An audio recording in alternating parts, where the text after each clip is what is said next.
We are going to touch on a story we were mentioning just earlier on. American R&B singer Ciara has become a citizen of Benin under a new law that grants citizenship for these descendants of African slaves. The Grammy-winning star appeared alongside President Patrice Talon at a ceremony over the weekend in Cotonou, the capital. The star is among an early cohort of descendants getting the coveted green passport as part of the program intended to acknowledge Benin's historical involvement in the transatlantic slave trade and boost tourism.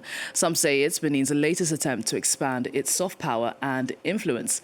Well, we're going to speak to Leonard Wantchekon, who is a professor of politics and international affairs at Princeton University. He's also from Benin. Great to see you, Leonard. Thank you so much for joining us on the program.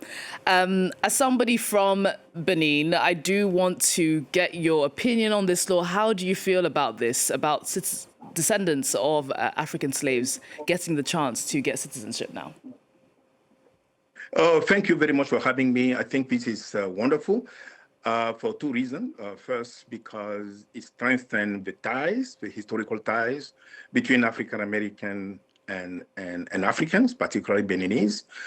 But also because, as you mentioned earlier, it's an opportunity for us to invest in historical cultural tourism, which will help boost the economy, but also a stronger sense of identity and connection to the past, not only in Africa, in Benin in particular, but also in the US and among the diaspora in general.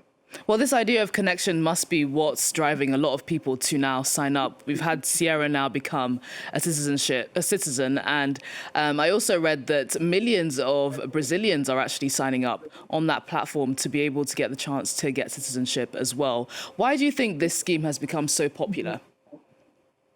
Oh, because it has been around for a long time. From the 19th century, we have about 30,000 Brazilian free slaves who moved back to the continent, Benin, Nigeria, and Ghana. And they have major impacts on the local economy and also on the fights for independence.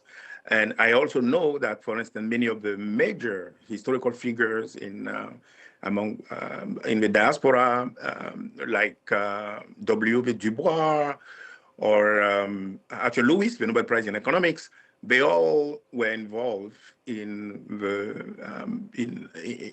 Ghana, particularly in post-independence Ghana. So it's not a new phenomenon. And I'm glad that it's being formalized, that now it's very much, I hope this is a boost for a new wave of involvement of African diaspora on the continent. Again, as I mentioned earlier, I think it's super important that this is an opportunity to invest in African history, African past, so that those who take this opportunity to be connected, they can learn more about the past. They can even have more reason, to be, to embrace their African origin. Well, Leonard, I do want to get just a quick word from you on the impact that this scheme could have economically. We've seen in Ghana and Nigeria an influx of returnees that in turn has triggered price hikes. How do you think the economy will cope in Benin if we have a similar scenario? Oh, I think it will create job opportunities, like, for instance, hotels and also historical cultural spaces in Benin will benefit from that. So I hope, for instance, as I mentioned earlier, that this is an opportunity to invest. And personally, I'm really interested in investing in cultural spaces in my hometown, and so that we can take advantage of this influx of African from the diaspora to the continent. Now, it means that some policies, some steps need to be taken to protect those who might be economically and adversely affected by this. But on the balance, I think it's a wonderful economic opportunity for the country. Leonard, it's great to talk to you. Thank you so much for joining us on Eye on Africa today.